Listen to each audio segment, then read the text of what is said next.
Ndugu wananchi na Watanzania wenzangu, hatuna budi kumshukuru Mwenyezi Mungu mwingi wa neema na rehema kwa kutufikisha salama mwishoni mwa mwaka 2025.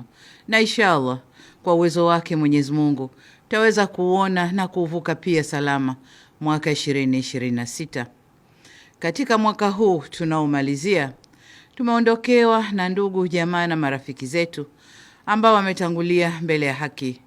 Tuendelee kuwaombea rehema za Mwenyezi Mungu ili roho zao zipumzike kwa amani. Aidha, kwa Watanzania wenzetu ambao wanaopokea mwaka mpya wakiwa na changamoto za kiafya na shida mbalimbali, tuelekeze dua na sala zetu kwa Mwenyezi Mungu, tuombe taafifu ili tujaliwe wepesi wa shida zote. Ndugu wananchi, mtakubaliana nami kwamba katika mwaka 2025 nchi yetu iliendelea kupiga hatua kubwa za kimaendeleo katika sekta mbalimbali na katika kuboresha maisha ya wananchi. Shughuli za kimaendeleo zilizofanyika katika maeneo yenu mnazifahamu vizuri. Tulieleza kwa kina katika nyakati za matukio mbalimbali. Hivyo sina haja ya kuzirejea tena hapa leo. Kwa ujumla, serikali yetu imeendelea kuchukua hatua madhubuti za kuimarisha uchumi wa taifa, ikiwemo kudhibiti mfumuko wa bei hasa za chakula. Kwa mwaka huu wa 2025, wastani wa mfumuko wa bei nchini ni 3.4%. Aidha, pato la taifa limeendelea kukua kufikia 5.8% kilinganishwa na 5.2% ya mwaka uliopita 2024. Vile vile, deni la taifa linaendelea kuwa himilivu. Serikali inaendelea na mipango ya kulipa kwa haraka mikopo ya zamani yenye riba kubwa na kurefusha muda wa kulipa mikopo, hatua itakayosaidia kupunguza kiasi cha riba iliyokuwa ikilipwa na kutoa ahueni kwa serikali katika kulipa mikopo hiyo. Ukuaji wa uchumi nchini umetokana na uwekezaji wa serikali katika miradi ya kimkakati ya miundombinu pamoja na mchango mkubwa wa sekta za madini, kilimo, ujenzi na sekta ya fedha na huduma ikiwemo utalii.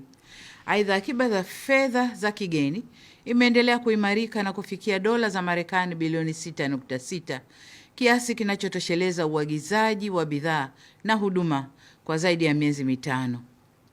Tunaingia mwaka 2026 na tunaanza utekelezaji wa dira ya taifa ya mwaka 2050 ambapo serikali itaendelea kutekeleza mkakati wa muda wa kati wa miaka mitatu kutoka mwaka 2026 hadi 2028 wa kuongeza mapato ya serikali kwa kuimarisha matumizi ya mifumo ya kielektroniki katika kukusanya mapato, katika kufanya malipo na kuongeza umakini katika usimamizi wa fedha na rasilimali za umma.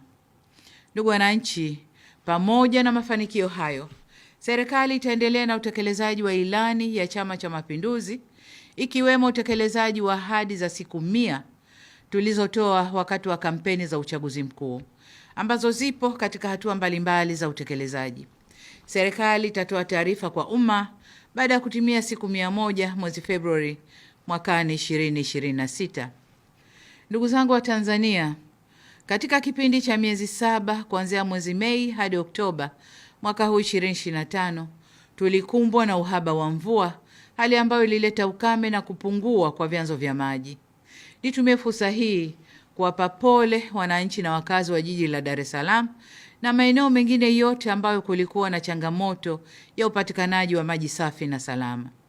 Katika kukabiliana na hali hiyo, hususan kwa Dar es Salaam, serikali ilihakikisha kwamba vyanzo vyote vya maji vilivyo karibu vinaelekeza maji jijini humo, pamoja na kufufua visima vilivyokuwa havifanyi kazi. Aidha, tunamshukuru Mungu kwamba mvua zinazoendelea kunyesha ndani ya mwezi huu wa Disemba zinaongeza kina cha maji kwenye vyanzo vya Ruvu Juu na Ruvu Chini na zinarejesha hali nzuri ya upatikanaji wa maji. Katika hatua nyingine, serikali inaendelea na ujenzi wa bwawa la Kidunda na ujenzi wa awamu ya pili ya mradi wa maji wa Kimbiji Mpera ili tuweze kuondosha kabisa shida ya maji mkoani Dar es Salaam na mikoa jirani hata katika hali ya ukame. Hata hivyo, katika kipindi hiki cha mwisho wa mwaka, miezi ya Novemba na Disemba, maeneo mengine ya nchi yetu yameshuhudia mvua na upepo mkali ulioleta hasara na kubomoka kwa nyumba na kupoteza maisha. Kwa masikitiko makubwa, tunatoa pole kwa wote waliofikwa na kadhia hiyo. Nazitaka kamati za maafa wilaya kuchukua hatua stahiki ili kuweza kuwasaidia wananchi hao. Aidha, ni vyema kwa mikoa iliyopata mavuno mazuri kuweka akiba ya chakula ili kitufae katika siku za usoni. Ndugu wananchi, kufanya kazi kwa bidii, mshikamano na uzalendo na kutimizwa kwa malengo tuliyojiwekea huleta uendelevu wa maendeleo yetu. Hivyo basi, serikali itachukua hatua za kimkakati kuweka mazingira rafiki ya kisera, kisheria na kiutendaji yatakayoongeza fursa za biashara, uwekezaji na fursa nyingine za kiuchumi, kijamii na kisiasa kwa Watanzania wote. Wakati huo huo, tutaendelea kuvutia wawekezaji kutoka nje ya nchi bila kusahau wajibu wetu wa kulinda rasilimali za nchi ili zitumike kwa manufaa ya taifa. Ndugu wananchi, kiungo kingine cha maendeleo ni uwepo wa utulivu wa kisiasa na hali ya amani na usalama nchini. Mwaka 2025, pamoja na mafanikio makubwa tuliyoyapata, tulipitia pia changamoto na mitihani iliyotugusa sote. Takumbukwa kuwa mwezi Oktoba mwaka huu tulipitia nyakati ngumu zilizohitaji subira, mshikamano na uzalendo. Kwa dhati kabisa, ninavishukuru vyombo vyetu vya ulinzi na usalama nchini na wananchi wote kwa ujumla kwa kuendelea kudumisha amani, umoja na mshikamano wa taifa letu. Tumeweza kuthibitishia ulimwengu kwamba Tanzania ni taifa imara, himilivu na lenye kujitahidi kushughulikia changamoto zake. Tunapoanza mwaka 2026, serikali imejipanga kujenga umoja wa kitaifa nchini. Hatua za kuunda tume ya maridhiano zimeanza kuchukuliwa. Serikali itashirikiana na wadau wote katika kukubaliana kuhusu muundo wa tume, aina ya wajumbe, majukumu yao na muda wa kazi wa tume hiyo. Nitoe rai kwenu ndugu zangu wa Tanzania kwamba tunapoendelea kulijenga taifa letu, tusikubali tofauti za kiitikadi au kimtazamo zitugawe na kutupotezea malengo yetu ya maendeleo na ustawi wa taifa letu. Sote tunafahamu kuwa tofauti ni sehemu ya demokrasia, lakini zisitumike kuligawa taifa la Tanzania. Narudia kusema kuwa Jamhuri ya Muungano wa Tanzania ni moja tu.